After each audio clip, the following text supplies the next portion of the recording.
Le 28 octobre, Faustine Bollaert était invitée dans l'émission Il n'y a pas qu'une vie dans la vie, diffusée sur Europe 1. Au micro de l'animatrice Isabelle Morizet, la présentatrice de Ça commence aujourd'hui s'est notamment confiée sur sa vie amoureuse. En couple avec le romancier Maxime Chatham, avec lequel elle est mariée depuis 2012, elle a expliqué rencontrer, par rapport à leur logement, des petits désaccords avec lui. Résidant dans une belle maison située près de Chantilly, dans l'Oise, la maman d'Abby, 10 ans, et de Peter, 8 ans, ne semble plus être sur la même longueur d'onde que son mari par rapport à leur décoration intérieure. En effet, Faustine Bollaert se retrouve de plus en plus souvent nez à nez avec tout un tas d'objets au look mortuaire au goût de l'écrivain, et qui envahissent les pièces à vivre. On peut donc voir, chez les tourtereaux, des momies, des squelettes et des affiches qui bougent en fonction de l'endroit où vous les regardez.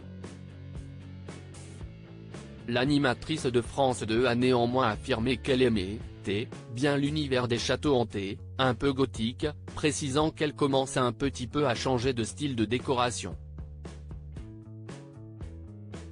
Supérieure à Faustine Bollaert, découvrez son évolution beauté. Un futur déménagement prévu à Paris ? J'ai envie d'avoir quelque chose de plus épuré, de plus frais, a détaillé Faustine Bollaert, avant de se plaindre de la place que prend Maxime Chatham au sein de leur demeure. Mon mari continue de redescendre des objets de son bureau, la pièce où il écrit ses ouvrages policiers, ressemblant à un cabinet de curiosités, note de la rédaction. Il en a tellement qu'il pénètre dans notre entrée, alors que j'ai envie de jolies couleurs scandinaves. La mère de famille a donc confié qu'elle essaye de mettre des limites avec le romancier, pour que tout le monde puisse y trouver son compte.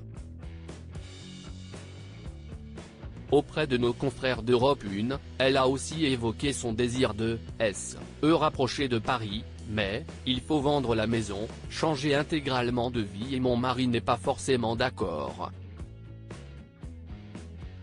Donc on se laisse un petit peu porter.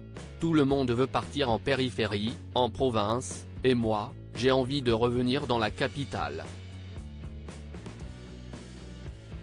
Article écrit avec la collaboration de 6 médias Crédit Photo, Coadic Guirec.